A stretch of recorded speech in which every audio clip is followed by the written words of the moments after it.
에베소서 5장 22절 말씀에서 33절 말씀까지 되겠습니다. 하나님의 말씀입니다. 아내들이여 자기 남편에게 복종하기를 주께 하듯 하라. 이는 남편이 아내의 머리됨이 그리스도께서 교회의 머리됨과 같음이니 그가 바로 몸의 구주시니라.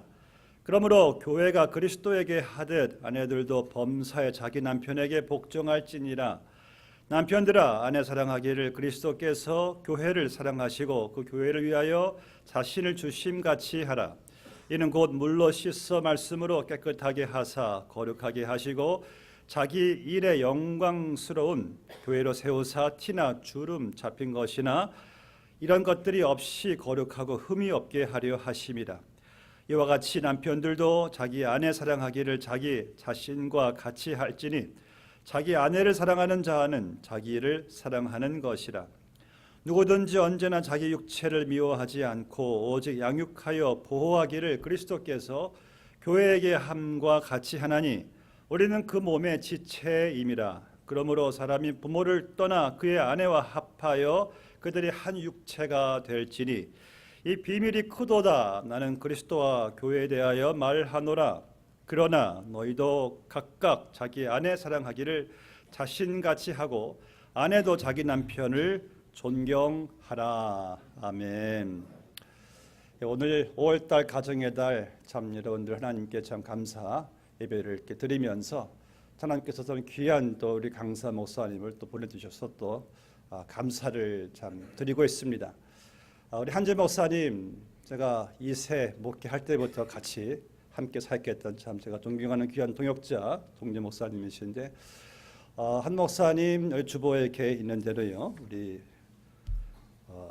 심리학을 또 이렇게 훌러 신학교에서 심리학 박사 학위도 받으시고요 또 아주사 지금 퍼시픽 대학교에서 이 개건 교수로 계시면서 지금 부부 상담사로 가정 사역을 하고 계시는데 우리 목사님께서는 우리 오랜 동양 선교 교회 또 그리고 한국의 분당의 샘물교회에서 가정 사역을 참 오래 하셨고요. 목사님을 보면은 완전히 그냥 가정 사역자로 준비되시고 쓰임 받으시는 귀한 목사님이십니다. 참 하나님 은혜 감사하고 목사님 나오셔서 귀한 말씀 또 이렇게 들려주실 때에 귀한 또 은혜가 될 줄로 믿습니다. 목사님 나오시면 감사하겠습니다. 네.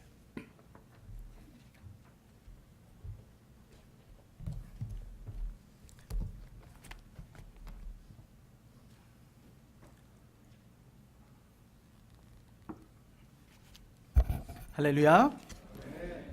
감사합니다. 이 귀한 교회에 초청해 주셔서 하나님의 귀한 말씀을 나눌 수 있는 놀라운 기회를 허락하심을 감사드립니다.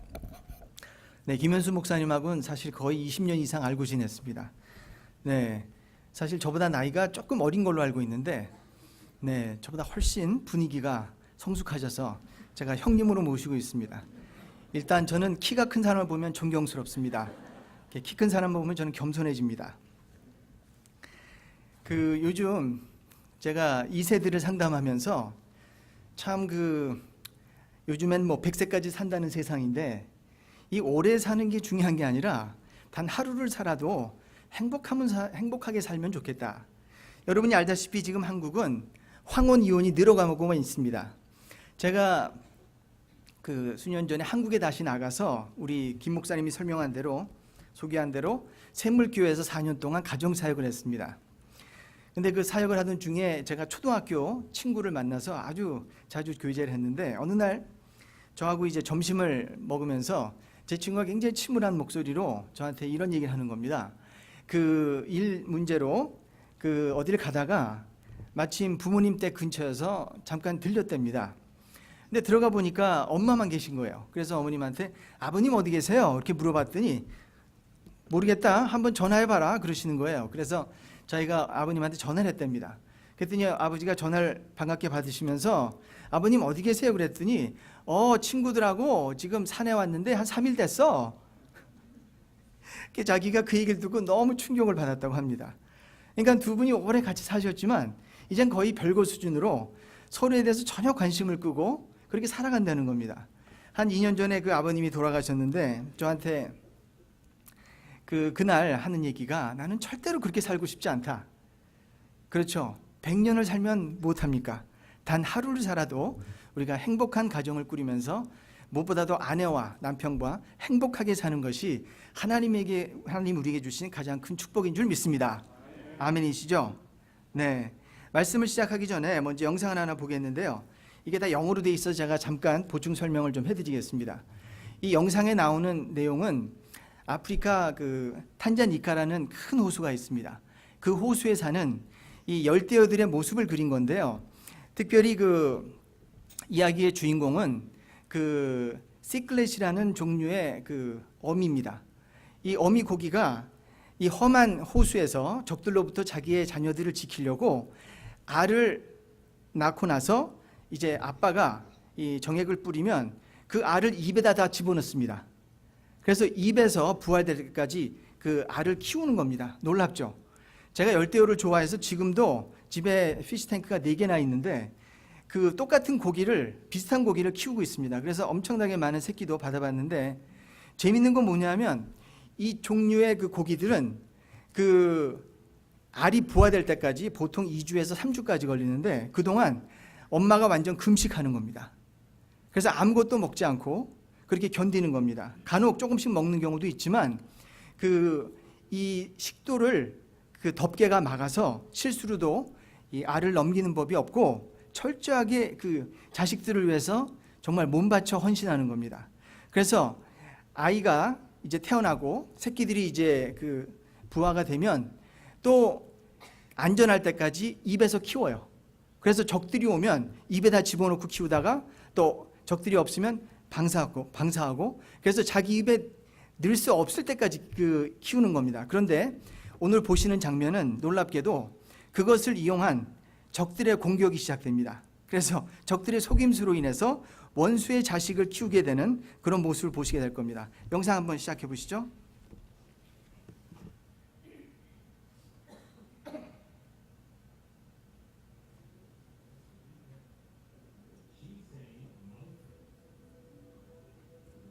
Fish here in Africa's Lake Tanganyika have a big problem with predators.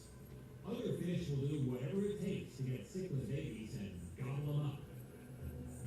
Just scaring them off isn't the answer. The cichlid has to create a safe haven for its young, using its mouth as both shovel and bucket. Then it moves its wriggling brood to safety, mouthful by mouthful. When they're not in the hole, the cichlid babies are in mom's mouth. That's why the cichlid are called mouth-brooding fish. Mom's mouth is both nest and nursery. Like all good moms, this one lets her babies out to play, and then provides protection when it's time to come home. It seems like a foolproof system for keeping the young ones safe. But it's not. Let's introduce a predator that is so wily, it's able to hijack the evolutionary process itself. These catfish are notorious parasites. They're after the eggs of the cichlid, but the cichlid fiercely defend their young. The catfish are able to pick off a few eggs, and they also drop a few of their own eggs, knowing that the cichlid mothers will pick them up, thinking they're her own. And so the cichlid becomes a surrogate mother to a predator. The catfish take off, never knowing what becomes of their young ones. Mother does her job, letting the brood grow in her mouth. Now, as in a bad horror movie, the catfish eggs hatch first. And the baby catfish feast on the cichlid babies, gobbling down every single one. Finally, the cichlid mother releases not her own children, but the catfish cannibal kitties. Ironically, the cichlid whose brood they destroy is the only mother they'll ever know. More irony, the cichlid mom fails to sense the switch. She treats the catfish as if they were her own, scooping them up to protect them at the first hint of danger. The catfish have clearly won this round in the eternal fight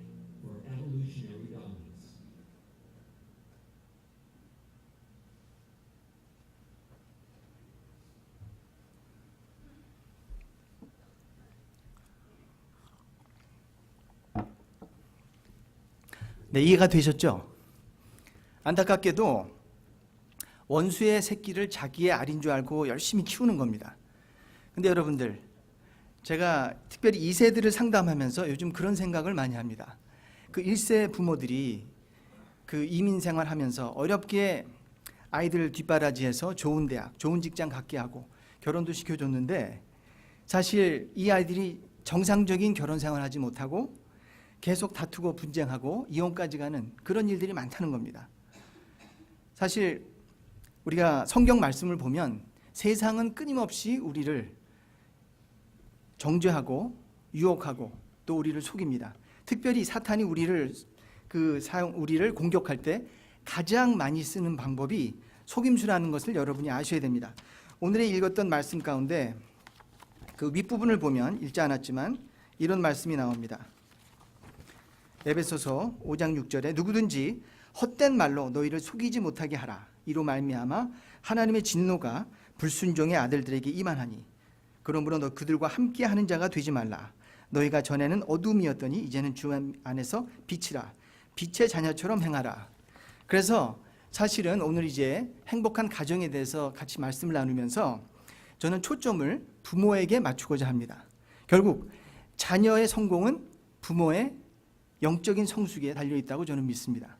그래서 어떻게 하면 우리가 부모로서 자녀들에게 건강한 가정의 모습을 유산으로 물려볼 수 있는가에 대해서 한번 생각해 보고자 한다는 겁니다. 이제 여러 통계를 보면 이 부부 생활이 힘들게 되는 여러 가지 원인이 있는데 그 중에서 가장 핵심적인 두 가지가 있습니다. 첫 번째는 원죄입니다. 원죄로 시작된 자기중심적인 이기심. 이것으로 하여금 우리는 부부 생활뿐만 아니라 모든 관계가 힘들어질 수밖에 없습니다. 첫 번째가 뭐라고요? 네, 원죄로 시작된 자기 충만, 결국 이기심입니다. 이기심. 그래서 우리는 이기심에 대해서 좀 더 깊이 있게 묵상해 볼 필요가 있습니다. 또 두 번째는 우리는 다름 때문에 다투고 분쟁하고 이혼까지 갑니다. 그런데 이 다름이라는 것은 하나님의 섭리입니다. 왜냐하면 부부가 만났을 때 달라야 서로에게 돕는 배필이 되는 줄 믿습니다. 그래서 하나님께서 부부라는 이 결혼이라는 기관을 만드실 때 특별히 돕는 배필로서 서로의 장단점이 서로가 상호 보충되는 그런 돕는 배필을 우리가 만나게 되는 것입니다. 그런데 처음 만났을 때는 다름으로 인해서 우리가 흥분하고 또 사랑하게 됩니다. 실제적으로 동서고금을 막론하고 남녀가 서로에게 그 매력을 느끼는 가장 넘버원 어트랙션은 성격 차이입니다.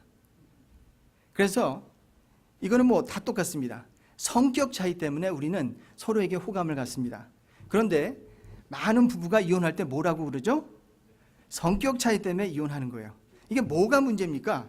그러니까 성격 차이는 그리고 다름은 하나님의 은혜인데 하나님의 섭리인데 뭐가 문제입니까?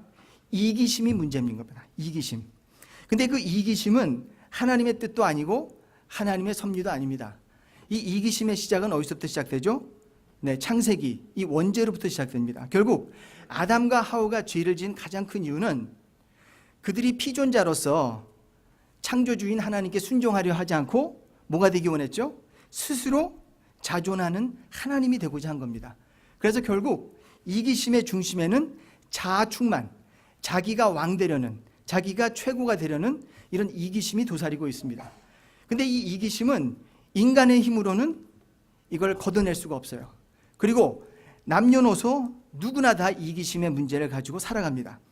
여러분 아이를 키워보신 분들은 아실 거예요. 아이들이 보통 2살 때부터 이 이기심이 드러납니다. 그래서 심리학자들은 이렇게 얘기하죠. 보통 아이들이 2살 때가 되면 그때부터 자기의 정체성, 자아가 이제 형성되기 시작한다고 합니다. 그래서 그 전까지는 엄마와 내가 혹은 자기를 가장 잘 케어해주는 넘버 원 프라이머리 케어테이커가 자기와 하나인 줄 안다고 생각합니다.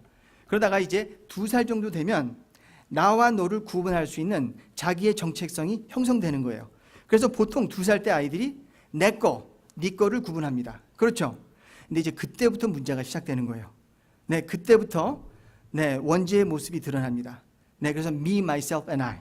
그래서 그 미국 이 속담에 terrible two라는 얘기가 있어요. terrible two. 2살 때부터 아이들이 망나니가 되는 거예요. 자기 욕심을 내기 시작합니다. 그리고 여러분 한국 속담에 3살 버릇이 여든간다. 왜냐하면 3살 버릇 여든가는 이유는 다른 게 아니라 3살 정도 되면 사실 한국 이 나이 계산법은 임신할 때부터 세기 때문에 사실 미국식으로 얘기하면 똑같은 거예요. 2살이에요, 2살. 근데 지금까지 연구한 많은 학자들의 발표에 의하면 아이들이 2살이 되면 벌써 80% of the brain formation, 그러니까 80% 이상의 두뇌 발전이 벌써 이루어지고요. 80% of the character formation, 성격 그리고 성품의 개발도 80% 정도 이루어진다는 겁니다. 그래서 2살 때 다 끝나요. 네, 유치원이면 끝장납니다. 할렐루야. 네, 이미 늦은 거예요. 네, 이거 조기 교육이 주력해요. 그래서 사실은 실제로 이 태교가 중요하고요. 실제로 제가 읽었던 이야기 중에 흥미로운 것은 아주 평범한 미국 부부인데 가정교육에 대한 책을 썼어요. 왜 쓰게 됐느냐? 2사람 다 굉장히 평범한 사람들인데 자녀가 4이 있는데 다 IQ가 130이 넘는 천재들입니다. 근데 이 사람들의 자녀 교육은 아주 단순했어요. 임신했다는 소식을 듣자마자 그때부터 태아와 대화하기 시작해요. 네, 우리가 이제 아는 것은 태아가 어느 정도 시간이 되면 청각이 발달해서 부모의 이야기를 듣는답니다. 특별히 아버지의 목소리를 좋아한대요. 왜냐하면 아버지의 저음의 안정적인 목소리가 좋다는 거예요. 네, 사실 제가 이게 영적 전쟁인지 며칠 전에 두드러기가 나가지고 도저히 가려워가지고 잠을 못 잤어요, 며칠을. 어제 안 되겠어서 병원에 가서 약을 먹었는데 또 약의 부작용이 있어서 잠이 안 오는 거예요. 그래서 어제 잠을 좀 못 잤습니다. 그랬더니 목소리가 한참 드라이 돼서 네, 한잔 하고 하겠습니다. 죄송합니다. 네, 제가 평소에는 목소리가 더 좋은데 이거 힘드네요. 근데 어찌됐든 그래서 이 아이들이 이렇게 뱃속에 있어부터 부모와 대화한 아이들이 태어나서 6개월부터 대화를 합니다. 놀랍죠? 그러니까 이렇게 조기 교육이 중요한데 잠깐 중요한 것은 제가 말씀드리고자 하는 것은 이 자아 충만은 아무리 천사 같은 아이도 2살 이후로부터는 네, little devil, 네, 이 마귀의 자식처럼 행동한다는 겁니다. 그래서 우리가 제대로 하나님의 말씀으로 또 성령으로 키우지 않으면 우리가 오늘 봤던 그 영상처럼 세상의 아이를 뺏겨버리는, 그리고 실제로 지금 2, 3년 전부터 전혀 제가 상상하지 못한 상담을 하는 경우가 있는데 부모가 저한테 찾아와서 자기 딸이 여기서 태어난 2세인데 레즈비언이 됐다는 거예요. 그래서 여자친구가 생겨서 지금 가출해가지고 같이 동거하고 있다고. 어떻게 하냐고. 그 중에 또 딸은 결혼을 해서 아이가 2씩이나 있었는데 아이들 다 버리고 이 여자하고 바람나서 동거하고 있습니다. 아니 이런 일들이 지금 일어나고 있어요. 이거 어떻게 합니까? 근데 제가 금요일 날도 제가 결혼 전 상담도 하고 주례한 부부가 지금 3년째 되는데 계속 문제가 많아서 또 찾아가서 제가 상담을 해줬는데 결국 문제는 남편입니다. 남편의 문제는 어디서부터 시작됐냐면 엮이는 가정에서 성장하면서 미국에서 태어난 2세인데 아버지가 폭력적이고 언어 폭력뿐만 아니라 실제로 어머니를 때리고 너무 이제 가정 폭력이 심했던 거예요. 그래서 10살 때 부모가 이혼을 했습니다. 그런데 이 친구는 그 전부터 성격이 굉장히 강하기 때문에 아버지를 대상으로 싸운 거예요. 자기가 어떻게 아버지한테 해코진 못하지만 소리 지르고 직접 마주치며 싸웠답니다. 근데 그게 습관이 돼가지고 스트레스가 오면 싸우는 거예요. 그게 자기 보호 본능이 돼버린 거예요. 그리고 쌍둥이 동생이 있는데 둘이 허구한 날 욕하면서 싸웠답니다. 자기가 분노가 올라오면 스트레스가 생기면 그것을 해소하는 방법이 싸우는 거예요. 근데 30년 동안 그렇게 하다가 결혼을 했는데 지금도 분노가 올라오면 자기도 모르게 욕을 하고 그냥 욕이 아니라 쌍욕을 하는 거예요, 와이프한테. 그리고 부숴 던지고 때리진 않지만 여러 가지 폭력적인 것으로 인해서 지금 3년째 됐는데 아내는 계속 말라만 가는 거예요. 이게 어디서부터 시작됐습니까? 가정에서부터 시작된 겁니다. 그리고 이제는 이게 영적인 문제가 됐어요. 그러니까 아내가 하는 얘기가 일단 분노가 들어오면 사람이 바뀌어 버린다는 거예요. 눈빛도 달라지고. 예, 본인도 그걸 인정합니다. 그래서 우리가 이렇게 첫 번째 이기주의 문제와 두 번째 다름의 문제를 구체적으로 다루도록 해보겠습니다. 그러면 이것을 어떻게 해야 될까요? 딱 두 가지로 정리해서 말씀드리겠는데, 첫 번째는 잘못된 생각을 바꿔야 합니다. 내 옆에 사람한테 얘기해 주시죠. 잘못된 생각을 좀 바꿉시다. 네, 잘못된 생각을 바꿉시다.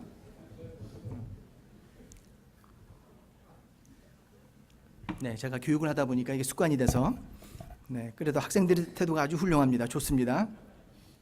이 반복 학습이 중요해요. 그리고 스스로 고백할 때 진리를 우리가 자기 목소리를 자기가 확인하는 게 굉장히 중요하기 때문에 제가 일부러 하는 겁니다. 네, 어떠한 잘못된 생각을 바꾸느냐? 부정적인 생각, 배우자에 대한, 네, 오늘의 초점은 사실은 부부입니다.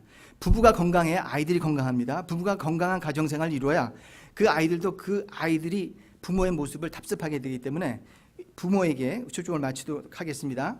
그래서 우리가 생각해야 될 것이, 한 번 결혼하면 우리는 한 몸을 이룬 배우자인 것입니다. 그 누구도 그 만남과 그 결합을 끊을 자가 없다고 성경은 말하고 있습니다. 그런데도 불구하고 세상은, 사탄은 끊임없이 우리에게 그 배우자를 원수 취급하는 그런 경향이 있죠. 예전에 서세원의 좋은 세상 만들기라는 프로그램이 있었습니다.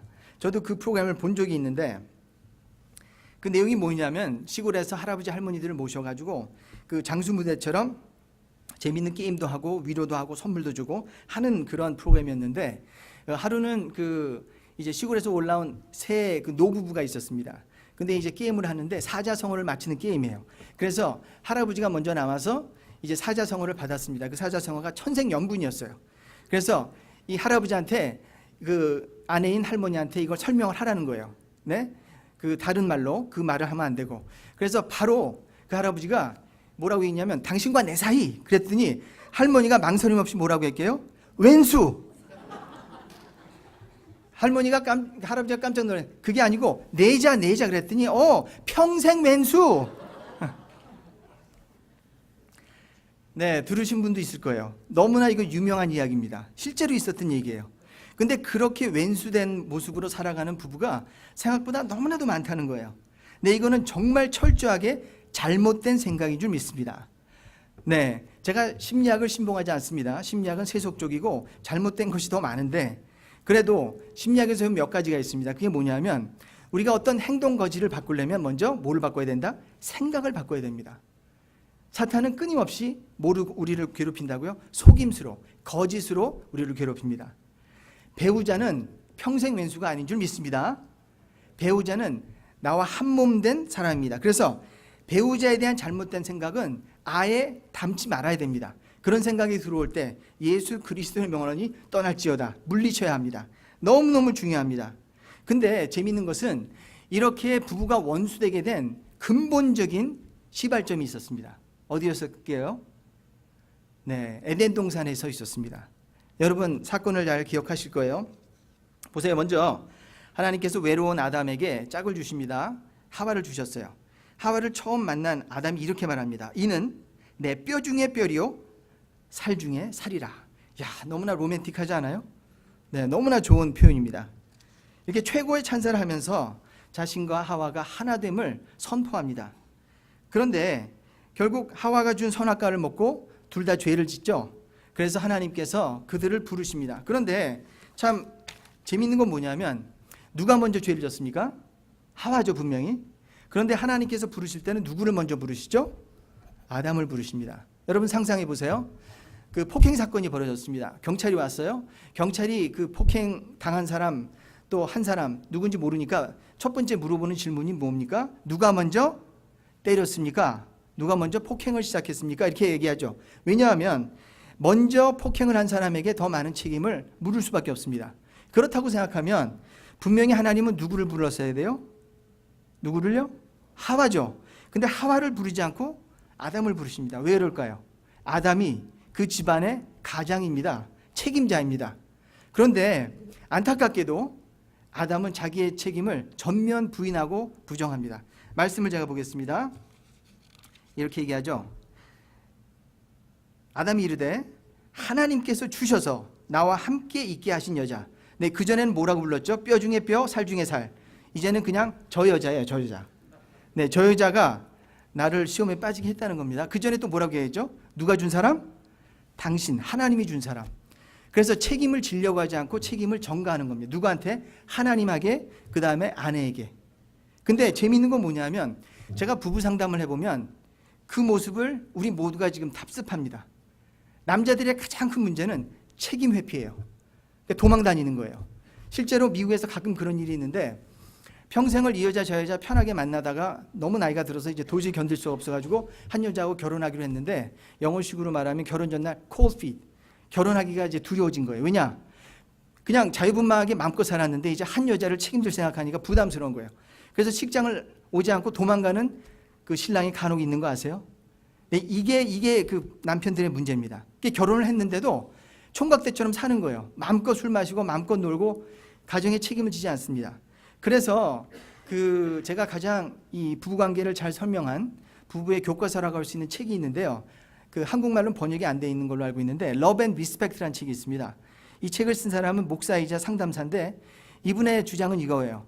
남자들이 가장 원하는 건 리스펙트를 받기 원하는 것이고 여자들이 가장 원하는 건 사랑을 받기 원하는 것이다. 네, 그래서 Love and Respect입니다. 책 제목이. 제가 세미나도 참석했는데요. 너무나 맞는 얘기예요. 남자들은 책임을 사실은 지게 되면 뭘 받죠? 존경을 받게 돼요. 근데 문제는 책임을 안 지니까 존경을 못 받아요. 그리고 여성들은 사랑받기 원합니다. 근데 남자들이 사랑하기 너무 힘들어요. 왜냐? 허겁날 잔소리하고 자기를 깔아뭉개고 자기를 무시한다고 생각하기 때문에. 그래서 계속해서 그 책에 보면 크레이지 사이클, 서로 욕하고 서로 이 핀잔하고 서로 분쟁하면서 이 사이클에서 떠날 수가 없는 거예요. 근데 다시 얘기합시다. 결국 시작은 어디서부터 시작됐다고요? 에덴 동산, 아담과 하와에서 시작됐습니다. 그래서 일단은 저는 사실 부부 상담할 때마다 누구한테 더 책임을 묻겠어요? 아버지입니다. 왜냐하면 이건 영적인 진리인데요. 제가 그동안 가정사역을 해보니까 아버지가 훨씬 중요합니다. 어떤 면에 중요하냐? 책임자이기 때문에. 그래서 우리가 보통 이 가정사역에는 분명히 영적 전쟁이 있습니다. 이 사탄은 건강한 그리고 영적인 가정을 가만 놔둘 수가 없어요. 왜냐하면 영적인 이 자녀들이 계속 생산되기 때문에. 그래서 사탄은 끊임없이 영적인 가족, 영적인 교회를 공격할 수밖에 없습니다. 네, 그래서 제가 보니까 이 김 목사님에서도 많이 기도하셔야 돼요. 영적인 목사님이기 때문에. 믿으시면 아멘. 네, 저 아멘이 좀 약합니다. 그렇죠. 그래서 이 제가 보면 보세요. 남녀를 놓고 얘기할 때 그 누가 더 중독에 쉽게 빠지죠? 남자들이 더 중독에 쉽게 빠집니다. 여러 가지 이유가 있는데 그 남자들은 이 경쟁심이 강하고 그리고 승리하는 걸 좋아해요. 그래서 어렸을 때부터 아이들의 그 child play, 아이들이 노는 걸 보면 남자애 노는 것과 여자애들이 노는 것은 상당히 다릅니다. 남자아이들은 목표 중심으로 놀고 여자들은 관계 중심으로 놉니다. 예를 들어서 게임을 하는데 그 게임으로 인해서 관계가 틀어지면 여자애들은 그 게임을 중단하고 바로 다른 게임을 합니다. 남자애들은 그렇지 않아요. 그 리틀 베이스볼 있죠? 리틀 리그. 베이스볼 하는 아이들. 아무리 친한 친구라도 자기 친한 친구가 게임을 잘 못하죠? 그러면 그 게임에서 쫓아내요. 이게 남자들이에요. 이게 사실은 하나님이 주신 남성의 특성이라고 할 수 있습니다. 완전히 다른 거예요. 그래서 사실 남자아이들이 훨씬 더 성중독, 인터넷 중독, 게임 중독, 많은 중독에 쉽게 더 노출됩니다. 그래서 사실 미래의 지도자를 키우려면 남자들을 잘 키워야 돼요. 남자들은 확실히 다릅니다. 제가 딸을 낳고 10년 후에 기적의 아들을 낳습니다. 할렐루야. 네, 제가 45세 제가 늦둥이를 봤어요. 제가 10년을 기도해서 얻은 아들인데 정말 그 아들 너무너무 감사하죠. 그리고 그 기적 같은 일들이 많았습니다. 근데 어쨌든 확실히 그 굉장히 섬세한 아이인데도 남자라서 달라요. 그래서 남자를 키우는 게 더 조심스럽습니다. 그래서 결론이 뭐냐? 우리가 생각을 바꿀 때 뭘 생각을 바꿔야 되냐면 우리가 부정적인 생각은 다 벗어버리고 남편에 대해서 아내에 대해서 성경적인 생각으로 우리가 그것을 replace, 바꿔야 됩니다. 제가 다시 한번 우리가 읽었던 말씀을 보면요. 이렇게 얘기하죠. 아내들이여 자기 남편에게 복종하기를 주께 하듯 하라. 이는 남편이 아내의 머리됨이 그리스도께서 교회의 머리됨과 같으니 그가 바로 몸의 구주시니라. 그러므로 교회가 그리스도에게 하듯 아내들도 범사에 자기 남편을 복종할지라. 네, 이 얘기를 하면 남자들이 너무너무 좋아해요. 네, 그렇죠. 네, 아내들에게 복종하라고 얘기하니까. 그런데 사실 하나님께서 주시는 남편들에 대한 요구는 더 큽니다. 보세요. 뭐라고 얘기합니까? 남편들아 아내 사랑하기를 그리스도께서 교회를 사랑하시고 그 교회를 위하여 자신을 주신같이 하라. 뭔 얘기입니까?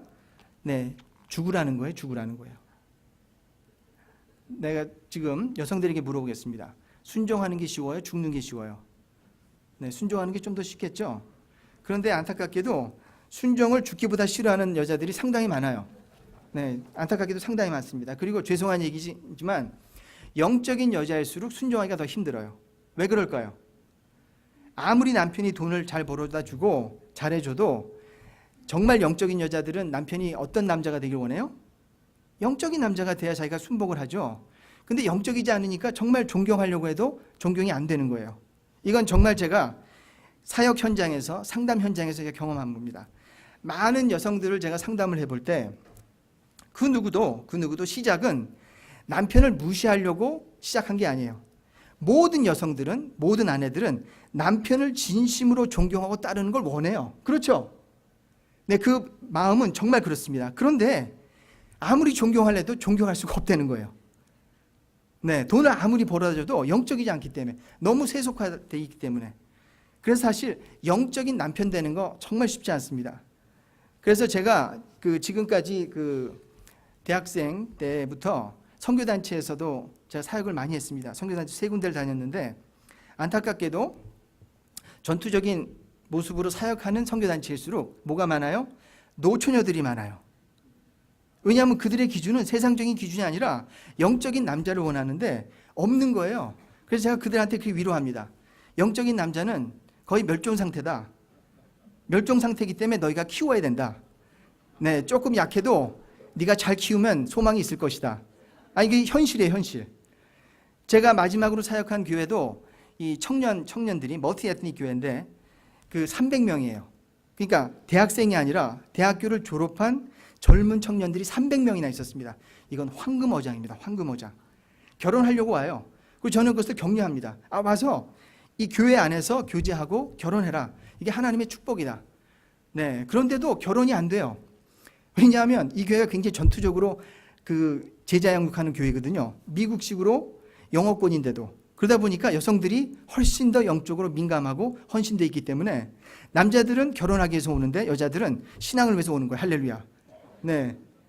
근데 보니까 신앙적인 남자가 없으니까 이게 쉽지가 않은 거예요. 그러니까 그들한테는 목사, 사역자가 좋아 보이지 평신도 수준은 안 되는 거예요. 그러니까 자꾸 나이는 먹어가고 네, 수준은 더 높아만 갑니다. 네, 그리고 참 안타까운 건 남자들은 나이 먹을수록 어떤 여자를 원해요? 네, 이쁘면 돼요. 다른 조건 없습니다. 이쁘면 돼요. 그리고 어리면 됩니다. 아니, 남자들은 갈수록 더 철이 없어지고 여성들은 더 성숙해지는 거예요. 그러니까 매치가 될 수가 없어요. 그래서 제가 항상 하는 얘기가 어떻게 하라고요? 남자를 키워야 된다. 할렐루야. 네, 품고 키워야 된다는 겁니다. 실제로 그래요. 그래서 보세요. 분명히 성경은 여성들에게 남편에게 복종하라고 얘기합니다. 이게 의지로 안 돼요. 힘으로 안 됩니다. 감정으로 안 돼요. 뭐로 합니까? 믿음으로 하셔야 되는 줄 믿습니다. 지혜롭게 믿음으로 남편을 기도로 그리고 격려로 키우는 거예요. 남자야말로 여성의 칭찬에 굉장히 약해요.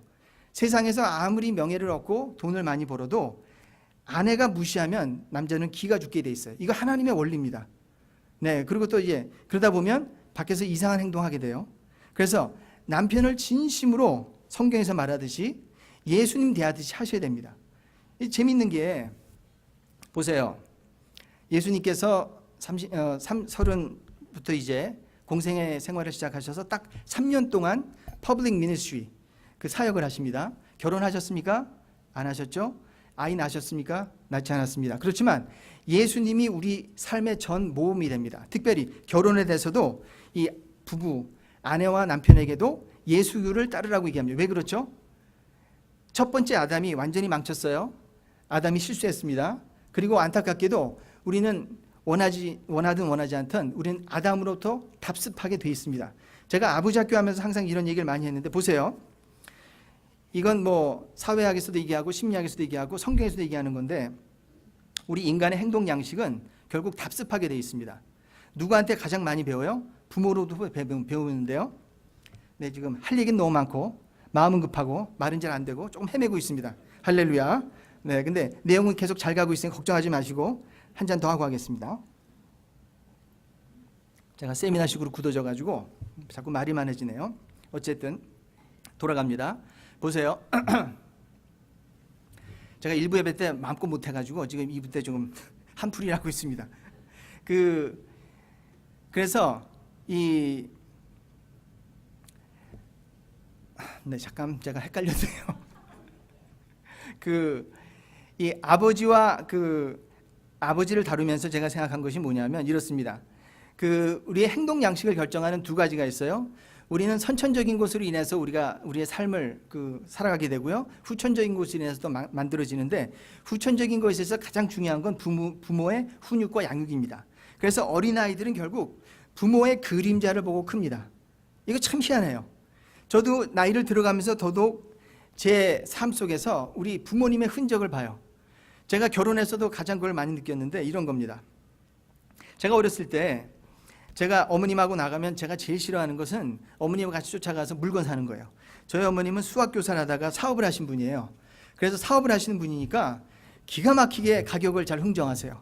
이거 변호사처럼 합니다. 변호사처럼. 그래서 어머님은 굉장히 사람들과 관계도 잘 하시니까 이 물건을 이제 사실 때 그 사람을 기분 나쁘게 하지 않으면서 끝까지 가는 거야. 끝까지 조금씩 하면서 마지막까지 흥정을 하는 거예요. 그래서 나는 그 과정이 너무 지쳐가지고 엄마 웬만하면 사고 가자. 그러면 엄마가 항상 하는 얘기가 있어요. 그래도 그 사람은 남는 장사야. 그런 얘기 들어보셨어요? 남는 장사라는 거예요. 본인이 사업하신 거 아시죠? 근데 결혼을 했는데 제가 가장 싫어하는 깎는 거를 어디 나가서 물건 사면 제가 하고 있더라고요. 아내가 하지 않고. 왜냐하면 아내 집안 분위기는 저희가 완전히 달라요. 저희 집안은 장사하는 사업하는 집안인데 저희 장인어른은 평생을 셀러리맨으로 사셨어요. 그리고 이분은 성격이 내성적이시고 하셔서 물건을 잘못 사와도 물건을 리턴을 안 해요. 그냥 가지고 계세요. 안 쓰더라도. 그런 스타일이에요. 그리고 그 집안의 가훈은 이거예요. 그 사람들도 먹고 살아야 된다. 이건 너무 다른 거 아니에요? 그래서 처음에 결혼해서 이 문화적인 갈등으로 인해서 굉장히 많이 힘들었어요. 네. 그러니까 나는 깎는 게 이게 자기도 모르게 습관적인 거예요. 그리고 저희 집 모임을 가면 우리 삼촌도 그렇고 이모도 그렇고 차를 얼마에 샀는데 너무 잘 샀다는 이런 얘기만 해요. 근데 장인어른은 그렇게 안 하거든요. 웬만하면 적당히 사는 거예요. 왜냐하면 그 사람들도 먹고 살아야기 때문에. 네, 우리 집은 그래도 남는 장사기 때문에. 그래서 이런 갈등과 어려움을 어떻게 극복하느냐? 결국 믿음으로 극복해야 되는 줄 믿습니다. 네, 그래서 아내들은 남편을 대할 때마다 믿음으로 복종해야 됩니다. 네, 그리고 남편들은 아내들을 생각할 때마다 어떻게 해야 돼요? 목숨 걸고 충성하셔야 돼요. 이거 쉽지 않습니다. 여러분 이거 아세요? 제가 지금까지 사람의 변화를 위해서 많은 공부와 또 상담을 하면서 느꼈던 게 뭐냐면 인간이 인간 되어지는 가장 쉬운 방법은 뭔지 아세요? 이기심을 버리고 섬기는 거예요. 인간이 인간 되는 모습의 가장 쉬운 길은 섬김의 길인 줄 믿습니다. 섬길 때 우리는 사람다워지는 거예요. 이것이 예수 그리스도가 우리에게 보여주신 가장 확실한 모범인 거예요. 아담과 하와 둘 다 망쳤습니다. 그래서 우리는 부모로부터 배우죠. 우리 부모는 누구한테 배웠겠어요? 네, 저희 아버지 같은 경우 할아버지한테 배웠죠. 그 할아버지는 증조 할아버지, 고조 할아버지 쭉 가다 보면 그 위에 누가 계십니까? 아담 할아버지, 그렇죠? 이브 할아버지. 근데 아담과 하와가 누구한테 배웠어야 되죠? 그들의 아버지는 누굽니까? 하나님이죠. 하나님한테 아버지됨, 어머니됨, 그리고 그 남편됨, 또 그 아내됨을 배웠어야 되는데 그들이 하나님한테 정기적으로 교육을 받았을까요? 네, 못 받았어요. 그러니까 죄로 인해서 에덴 동산을 쫓겨난 후로 하나님이 완전히 그들과 관계를 끊지는 않습니다. 간헐적으로 등장하세요. 그렇지만 계속적인 그런 관계는 없습니다. 왜냐하면 하나님은 성결하신 분이기 때문에 죄인된 그들과 교제를 할 수가 없어요. 그래서 영적인 죽음이라고 얘기하죠. 그러는 가운데 각계전투하는 거예요. 그래서 우리는 잘못된 모범으로부터 잘못된 부부생활, 잘못된 삶을 배우고 여태까지 살아왔던 거예요. 그래서 문화마다 사람마다 각자 자기 나름대로 부부 생활을 하는 겁니다. 그리고 문제는 아까 말씀드렸듯이 우린 서로 다르고, 그리고 그 다름을 극복하는 것은 이 서로를 끌어안는 사랑이 있어야 되는데 사랑은 없고 이기심만 가득한 거예요. 그러니까 부부 생활을 제대로 할 수가 없는 거죠. 그래서 예수 그리스도가 이 땅에 오실 수밖에 없었던 겁니다. 그래서 예수님이 오셔서 십자가에서 돌아가시고 부활하시면서 우리에게 하나님의 자녀가 되는 권세를 주시고 이제는 서로를 용서할 수 있는 용서의 근거도 주십니다. 그렇기 때문에 성경은 예수 그리스도를 두 번째 아담이라고 말하고 있어요. 그래서 우리가 지금 이후로부터는 사람을 생각하지 마세요. 우리 아버지 좋은 분이었고 우리 어머님도 훌륭한 크리스찬이었습니다. 두 분 다 장로님 권사님으로 심우하시다가 가셨는데, 그렇지만 그들도 완전한 부모가 될 수가 없었어요. 우리에게 완전한 부모는 누구여야 되죠? 예수 그리스도, 성령, 하나님이신 줄 믿습니다. 세상을 바라보면 안 돼요. 세상 기준과는 달라야 됩니다. 그래서 성경은 이렇게 말하죠. 세월을 아끼라, 때가 악하니라. 그러므로 어리석은 자가 되지 말고 오직 주의 뜻이 무엇인가 이해하라. 술 취하지 말라. 이는 방탕한 것이니 오직 성령으로 충만함을 받으라. 네, 성령으로 충만함을 받으라. 이 말씀을 하고 나서 지금 이 뒤에 말씀, 그리스도를 경외함으로 피차 복종하라는 말이 나오는 겁니다. 그러니까 우리가 맨정신으로 이기심을 극복할 수 없는 줄 믿습니다. 아멘. 이게 맨정신으로 안 돼요. 그래서 참 재밌는 게, 여러분 결혼을 앞둔 뜨겁게 사랑하는 그 신혼부부들 보면, 또 그러니까 결혼을 앞둔 이 예비 부부들 보면 굉장히 기를 받아요, 제가. 그래서 제가 이 젊은 사랑하는 남녀 만나는 걸 좋아합니다. 왜냐하면 너무 사랑하니까 서로를 바라보는 눈길부터 시작해서 그냥 열이 펄펄 나는 거예요. 그래서 우리가 잘 알다시피 2000년도에 미국 코넬 대학교에서 인간행동연구소의 신디아 하잔 교수팀이란 이 팀이 사랑이 우리 몸속에 화학물질과 관련이 있다는 연구 발표가 있었습니다. 그러니까 우리가 이미 알고 있던 얘기예요. 여러분 사랑의 콩깍지 아시죠? 사랑의 콩깍지. 근데 실제로 그게 존재한다는 거예요. 우리가 남녀가 사랑에 빠지면 몸 안에서 화학작용이 일어나고 몸에서 좋은 호르몬이 분비가 됩니다. 그래서 누구에게 사랑에 빠졌을 때 제일 먼저 분비되는 화학물질은 도파민이에요. 도파민. 이 도파민이 몸에 충분하면 활발하게 움직이면 남자는 더 남성적이 되고 로맨틱해져요. 실제로 그런 검사를 많이 합니다. 임상 실험에서 한 번은 생면 부지의 남자들이 무슨지에 임상 실험을 하는데, 실험을 하기 전에 아주 이쁜 매력적인 여자를 이 웨이팅룸에서 만나게 하고 그냥 자기 마음대로 그림을 그리게 합니다. 근데 한 팀은 그 여자를 만나지 않고 혼자 그냥 추운 웨이팅룸에서 기다리다 그림을 그리는 거예요. 그런데 여자를 아주 고혹적이고 매혹적인 여자를 보고 그림을 그린 남자들이 그림을 너무 잘 그리는 거예요. 놀랍죠? 이게 사랑의 힘이에요. 그러니까 이거는 하나님이 주신 거예요. 왜냐하면 맨정신으로는 결혼이 안 돼요. 네, 제가 확실하게 얘기합니다. 맨정신으로 안 돼요. 그런데 안타깝게도 이 화학물질이 짧게는 2개월, 길게 가봤자 2년에서 3년간 됩니다. 그러니까 3년이면 약발이 떨어지는 거예요. 그래서 보통 부부들이 이혼의 경로를 보면 3년이 고비입니다. 놀랍지 않아요? 그러니까 드디어 3년이 되니까 약발이 떨어져서 콩깍지가 없어져 버려요. 그러니까 현실을 보게 된 겁니다. 그런데 보세요. 제가 단언하건대 이 지구상에 완전한 인간은 존재하지 않습니다. 믿으시면 아멘. 완전한 인간이 없어요. 왜냐? 다 우리는 죄인으로 이 땅에 태어났기 때문에 이 죄성을 극복하기가 너무 힘든 거예요. 우리가 하나님을 영접하고 예수 그리스도 영접해서 예수 그리스도의 자녀가 돼도 우리가 주님을 만나는 그날까지 끊임없이 우리는 성화의 단계에서 죄와의 싸움을 합니다. 그렇기 때문에 결혼에 대한 생각 자체가 좀 현실적으로 바뀔 필요가 있습니다. 그래서 남자도 여자도, 특별히 남편도 아내도 서로를 바라보는 시선과 생각을 바꿀 필요가 있어요. 남편이 자꾸 자기 힘들게 하죠. 아내가 자꾸 나를 힘들게 하죠. 그럼 이렇게 생각하시는 게 맞는 거예요. 아, 또 옛사람이 등장했구나. 네, 겉으로 말하지 마시고 속으로 예수 그리스도의 이름을 명하노니 옛사람아 떠날지어다. 이렇게 하는 게 현명한 거예요. 이 배우자가 원수가 아니라 아직도 그를 붙들고 있는 옛사람이 문제인 것인 줄 믿습니다. 또 그 뒤에서 그를 조종하는 누구? 사탄과의 싸움을 해야지 배우자는 뭡니까? 결국 내 몸이에요, 내 몸. 그러니까 실제로 성경은 우리한테 이렇게 얘기합니다. 아까도 우리가 그 말씀을 같이 나눴는데요. 28절에 이와 같이 얘기합니다. 남편들도 자기 아내 사랑하기를 자기 자신과 같이 할지니 자기 아내를 사랑하는 자는 자기를 사랑하는 것이라. 여러분, 이거 굉장히 중요한 거예요. 아내를 미워하죠. 남편을 무시하죠. 누구를 미워하는 거예요? 자기 자신을 미워하는 거예요. 자기 자신을 자학하는 겁니다. 이게 성경적인 원리예요. 근데 세상은 그렇게 얘기하지 않습니다. 이혼해도 살 수 있어. 왜냐하면 이제는 거의 한국도 50% 이혼율에 지금 가고 있습니다. 미국 같은 경우는 벌써 50%는 지금 굉장히 오래됐고요. 이제는 그 이혼율은 더 이상 높아지지 않은데 이제는 결혼을 안 해요. 그리고 동거 그 남녀가 많아지고 있습니다. 거기다가 또 그 동성애 그 커플도 많아지고 있고, 이거 완전 엉망이 되는 거예요. 그렇기 때문에 생각을 바꾸시기 바랍니다. 원수가 아니에요. 뭡니까? 내 몸이에요. 네, 그래서 배우자를 내 몸같이 사랑합시다. 우리 옆에 사람한테 배우자를 내 몸과 같이 사랑합시다. 얘기 좀 해주세요. 네, 좋습니다. 그게 첫 번째입니다.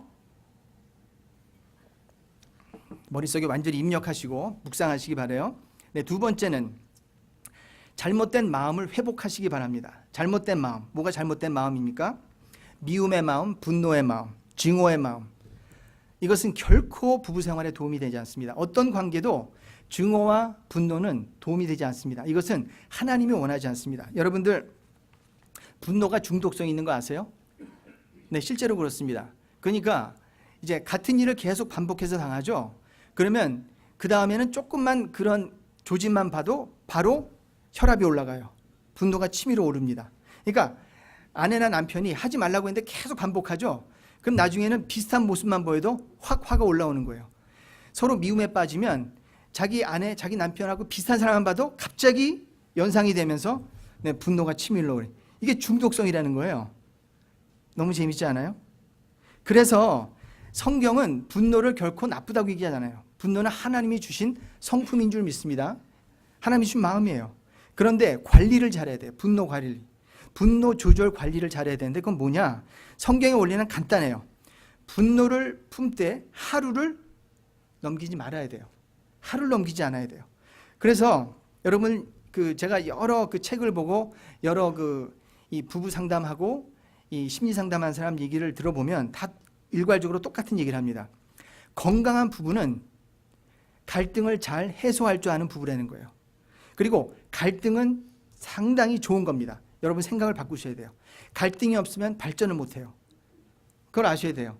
우리의 이기심은 고난이 없으면 버릴 수가 없어요. 제가 코칭을 받은 적이 있습니다. 코칭에 관심이 있어서. 그래서 전문 코치하고 직접 그 코칭을 받는데 한 번은 그 라이프 매핑이라는 걸 하게 됐어요. 내 인생을 돌아보는 겁니다. 그래서 내 인생을 돌아보면서 내가 언제 가장 많이 영적으로 또 정신적으로 내가 감성적으로 성장했는가를 이제 도표를 그려보는데, 재미있는 건 제가 가장 많이 영적으로 성장하고 변화된 그 시점은 항상 저에게 가장 어려운 일이 생겼을 때 영적으로 성장하더라고요. 믿으시면 아멘. 우리는 갈등을 환영해야 돼요. 그런데 그 갈등을 분노나 원망이나 그리고 또 싸움으로 가지 말고 그것을 말씀으로 그것을 소화하고 그리고 가장 좋은 대화법으로 해결해야 됩니다. 그래서 결국은 용서예요, 용서. 그러니까 어떤 방법으로 용서라든지 빨리 용서하는 게 중요해요. 그래서 빨리 리커버를 해야 됩니다.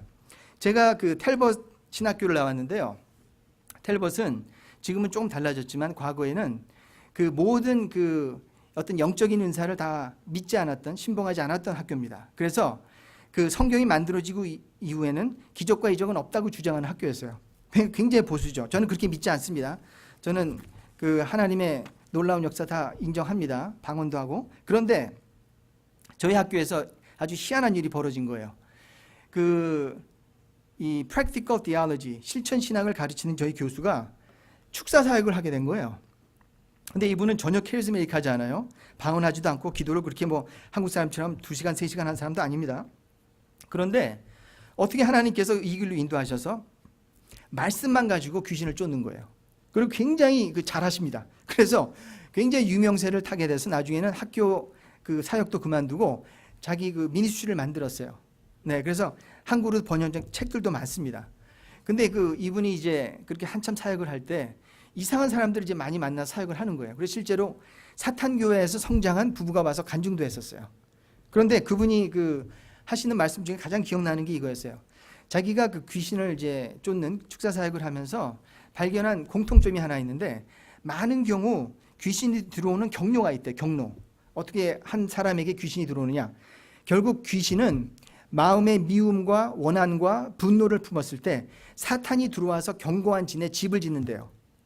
그래서 자기는 축사 사역을 할 때 꼭 예수 그리스도의 이름으로 권세로 나가라 그러면 나간대요.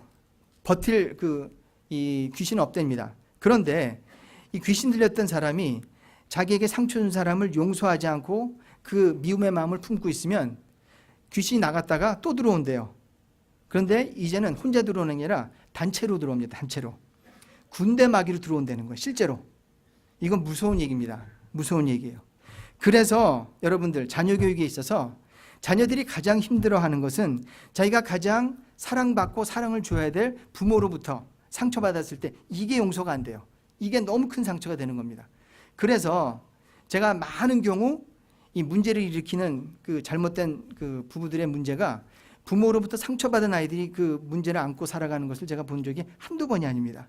그래서 우리가 어려서부터 이 자녀들이 부모가 서로 싸우고 다투더라도 바로 화해하고 바로 좋은 관계로 회복되는 이 모습을 보여주는 줄 믿습니다. 아멘이시죠? 원리는 간단해요. 하루를 넘기면 안 돼요. 네. 근데 보세요. 이게 용서가 안 돼요. 이게 인간의 힘으로 안 됩니다. 맨정신으로 안 돼요. 네, 제가 계속 강조하지만 인간의 힘으로 안 되는 게 용서예요. 인간으로 힘으로 안 되는 게 이기심을 극복하는 겁니다. 그래서 그분이 오셔야 돼요. 할렐루야.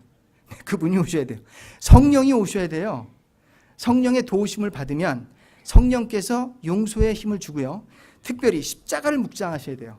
제가 그 존경하는 그 같이 사역했던 목사님 중에서 김경환 목사님이라고 계십니다. 지금은 선교 사역하시는데 그분이 그 하셨던 설교 중에서 저한테 가장 인상적이었던 설교가 하나 있는데요.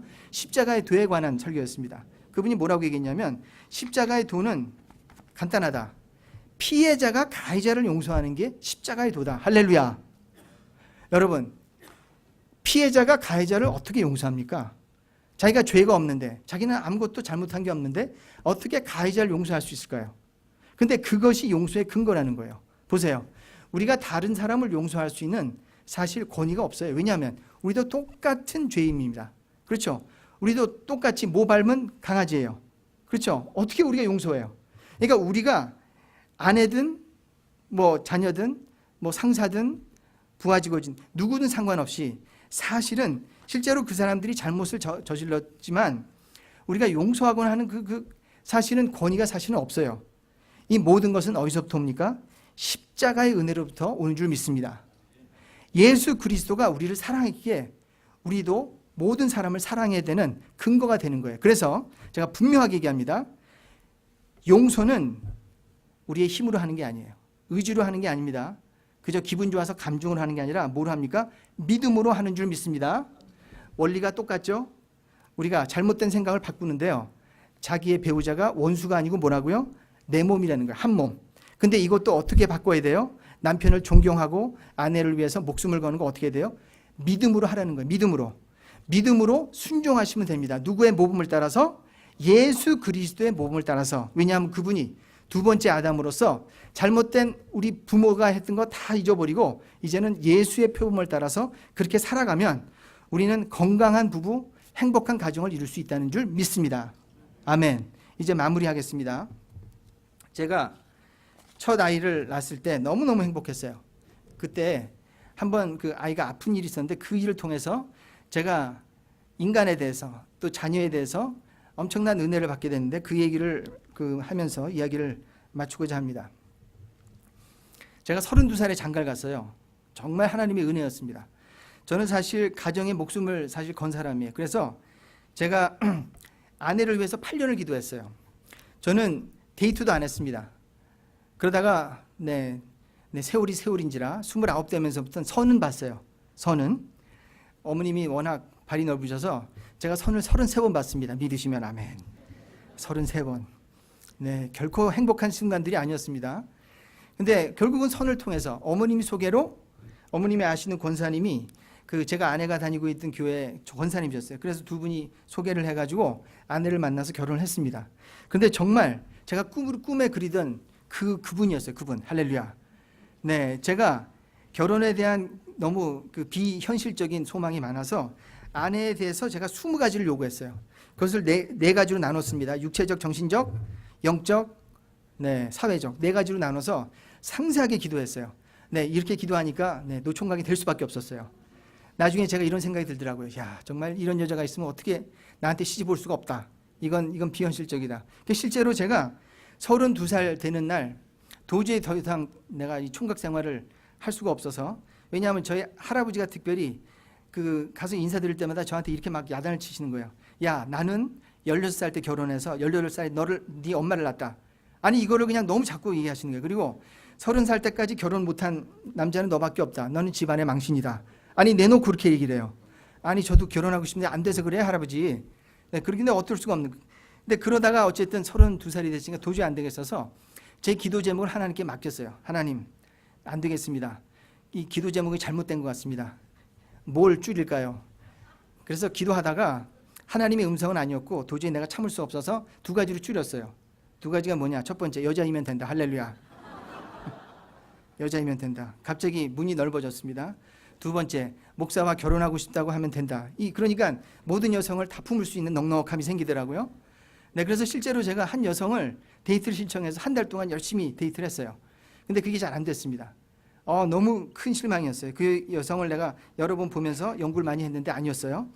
그래서 6개월 후에 제 아내를 만났는데 어찌됐든 네, 그분이었어요. 그래서 결국은 이제 결혼하게 됐는데 제가 만난 지 딱 2번째 이 여자라고 제가 확신하게 됐는데 그 이유는 제가 가졌던 리스트하고 다 동일합니다. 한 가지만 맞지 않았어요. 직업만 다르고 다 똑같아요. 이건 거짓말 안 합니다. 그런데 그래서 저는 천사가 강림한 줄 알았어요. 이 지구상에 이렇게 아름답고 이렇게 성숙한 여성이 있을 수 있을까? 이건 정말 기적 중의 기적이다. 실제로 제 결혼식에 와서 제 친한 친구들이 농담 반 진담 반 지금도 하나님이 살아계시고 기적을 베푸는 걸 내가 오늘 봤습니다. 얘기를 했어요. 정말 제가 너무 까탈스럽게 그러니까 네, 권사님들은 허구한 날 눈 좀 낮춰요. 전도사님 이렇게 얘기했으니까. 그래서 저는 정말 완벽한 결혼인 줄 알았습니다. 그런데 결혼한 지 몇 달 안 돼서 제가 알게 된 건 천사도 죄를 짓는다는 거예요. 네, 성경이 잘 나와 있습니다. 루시퍼라고. 네, 제 아내도 결국 이기심 많은 네, 원죄를 가진 여인이었어요. 그리고 제 아내도 저한테 많이 실망했죠. 그래서 사실 처음 3년 동안은 힘들었습니다. 정말 힘들었어요. 그런데 이런 과정 속에서 아이가 태어난 거예요. 할렐루야. 근데 이 아이가 왜 이렇게 이쁩니까? 엄마를 닮아서 눈이 커요. 왕눈이에요. 그리고 미국에 같이 생겼어요. 어떻게 보면 필리피노 같이 생겼는데 아이를 볼 때마다 이제 감동하는 거예요. 쓰러지는 거예요. 어떻게 이렇게 이쁜 애가 이렇게 나왔을까? 정말 이건 정말 천사가 강림한 것보다 너무 이쁜 거예요. 그래서 너무너무 이뻐하는데 7개월 때 제가 수련회 강사로 가느라고 며칠을 집을 비우게 됐습니다. 그래서 제 아내가 마침 장인어른하고 제 처남도 샌프란시스코에서 사역을 하는데 목사입니다. 장인 장모님이 이제 오빠 보러 가는데 자기도 같이 가겠다고 그래서 차로 이제 먼 길을 간 거예요. 그래서 이제 잘 갔다가 이제 며칠 후에 이제 해우를 했습니다. 감격적인 해우. 그래서 이제 아이가 내 앞에서 놀고 그랬어요. 와서 좀 자고 나서. 근데 놀다가 갑자기 제 앞으로 엉금엉금 기어오다가 푹 쓰러지는 거예요. 그래서 피곤해서 자나보다 했는데 아이가 머리를 땅바닥에 박고 그냥 쓰러져 있는 거예요. 그래서 깜짝 놀라서 가보니까 애가 경기를 하는 거였습니다. 저는 머리털 나고 나서 경기하는 거 처음 봤어요. 근데 순간 얼마나 놀랐는지 아이가 순식간에 이제 호흡이 정지가 되니까 얼굴이 파래지는 거예요. 피가 안 통해서. 그러다가 조금 더 지나니까 눈이 뒤집어져요. 그리고 침을 질질 흘리는 거예요. 그리고 체온은 떨어지고 몸은 굳어지고 놀래가지고 이제 애를 들고 아내가 있는 안방으로 뛰어들어갔는데 아내가 약사예요. 그래서 뭔가 도움이 될 줄 알았는데 네, 도움은 안 되고 소리만 빡빡 지르더라고요. 그래서 일단 911을 불렀습니다. 근데 마침 911이 근처에 있었어요. 그게 바로 3분도 안 돼서 와가지고 패러메딕이 인공호흡하니까 다시 호흡이 돌아오고 정상이 된 것처럼 됐어요. 그래서 이제 일단 그 패러메이커와 함께 아내는 차 타고 가고 저는 제 차를 타고 갔습니다. 가서 모든 테스트를 다 해봤어요. 심지어는 간질이 있나 해서 스파이널 탭이라고 척추에서 물까지 뽑아봤어요. 아내는 그거 너무 아프니까 하지 말자 했는데 제가 그냥 고집해서 한 거예요. 혹시나 몰라서. 근데 모든 검사가 다 정상으로 나왔습니다. 열이 있는 것도 아니고. 그래서 집에 다시 와서 밥 먹고 한 3시간 정도 지났어요. 근데 두 번째 경기가 온 거예요. 이제는 이건 큰 병이구나. 뭐가 있어도 있구나. 이제 부모가 이제 뒤집어지는 거예요. 또 패러메딕 불렀습니다. 와서 또 인공호흡해서 아내는 차 타고 가고 저는 제 차 타고 이제 갑니다. 그때 이제 제가 차 속에서 일생일 정말 간절한 기도를 했어요. 근데 부모님과 무슨 기도를 먼저 하겠어요? 회개 기도입니다. 혹시나 제가 죄로 인해서 우리 딸에게 무슨 벌이 내리면 다 걷어주시고 나한테 벌을 주시라고. 이제 이런 기도를 하면서 이제 도착해가지고 그 병원 입구로 뛰어 들어가는데 멀리서 제 아내가 이제 딸을 안고 들어가는 게 보이는 거예요. 근데 그 아이를 딱 보는 순간 처음으로 저 애가 내 딸이구나. 이 부성애라는 것은 이 개발되는 거예요. 여성들처럼 모성애는 그 지극히 본능적인 건데, 그래서 처음으로 아빠의 부성애가 확 올라오더니 갑자기 눈물이 쏟아지는 거예요. 사실 저는 잘 울질 않아요. 감정 조절이 잘 돼가지고. 그건 또 다른 얘기인데. 그래서 보자마자 이렇게 눈물이 나오기 시작하는데 눈물이 이게 터지다 보니까 이게 너무 그냥 눈물이 뭐 폭포처럼 쏟아지는 거예요. 그래서 나중에는 엉엉 울었어요. 애를 보고서. 쫓아가서 막 우니까 그 의사들이 나와서 저를 데리고 들어가려고 그러더라고요. 제가 환자인 줄. 근데 이제 너무 이제 답답하니까 제가 이제 의사의 손에 딸을 맡기고 화장실에 들어가서 변기를 붙들고 이제 기도하기 시작했습니다. 하나님, 이게 제발 제 딸 좀, 이 귀한 딸, 정말 이렇게 기적같이 결혼해서 이쁜 딸 낳았는데 좀 살려주세요. 막 기도를 하는데 제가 하나님의 음성을 들었어요.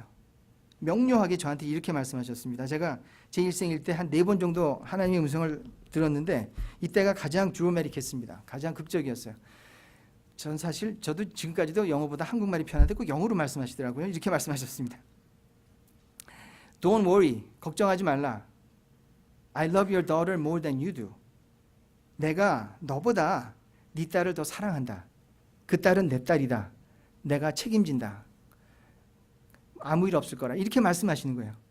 그 얘기를 딱 듣는 순간 모든 근심 걱정 다 사라지고 제가 뛰쳐나와서 제 아내에게 걱정하지 말라고 하나님께서 내 딸 걱정 없다고 말씀하셨단 그런 얘기를 하면서 우리가 같이 기도했습니다.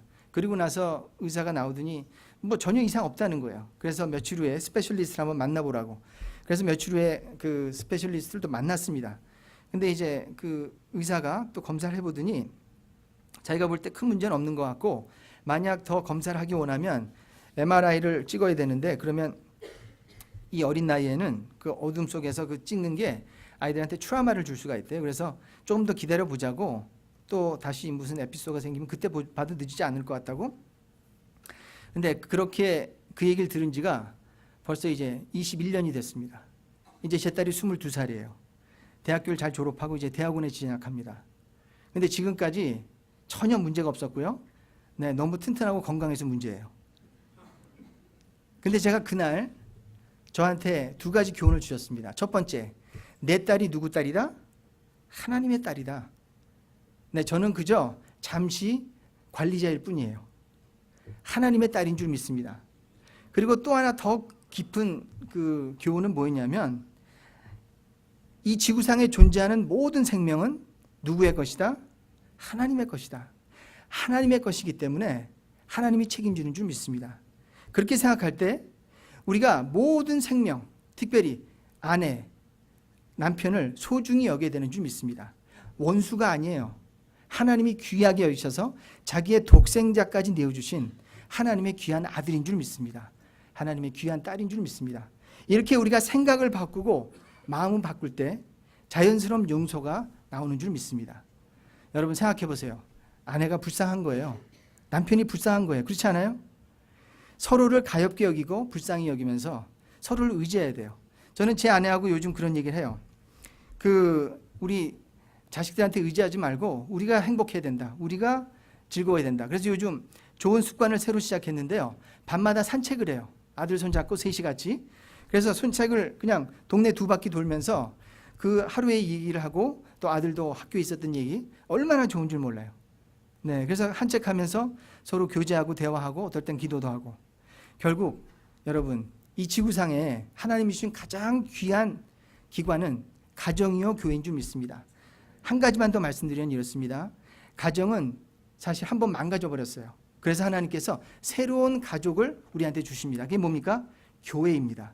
제가 가정사역을 하지만 저는 가정사역을 잘하기 위해서는 꼭 여러분이 좋은 교회와 연계되어서 교회에서 봉사하셔야 돼요. 교회에서 섬기셔야 됩니다. 그래야 여러분들이 살아나요. 여러분의 아내도, 여러분의 남편도, 여러분의 자녀도 자기 자식만 챙긴다고 성장하지 않습니다. 각자가 섬김의 장소에서 섬겨야 해요. 특별히 하나님은 교회를 귀히 여기십니다. 왜냐? 이 교회는 핏값으로 사신 교회인 줄 믿습니다.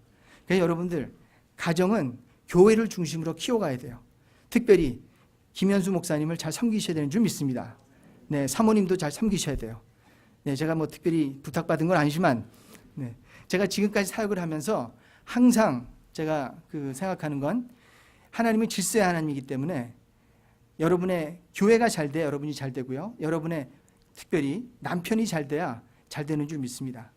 네, 여러분들 오늘의 말씀을 잘 기억하시고 부정적인 생각, 긍정적인 생각으로 바꾸시고 용서하지 못하는 분노의 마음, 미움의 마음, 사랑의 마음으로 바꾸신 여러분 되시기를 주님의 이름으로 축원합니다. 아멘. 네, 우리 잠깐 이 시간 기도하는 시간을 좀 가지면 좋겠는데 잠시만 기도하겠습니다. 피아노 좀 쳐주시고요. 여러분 생각해 보시기 바라요. 묵상하시기 바랍니다. 이 지구상에 결국은 가정을 통해서 우리를 회복시키기 원합니다.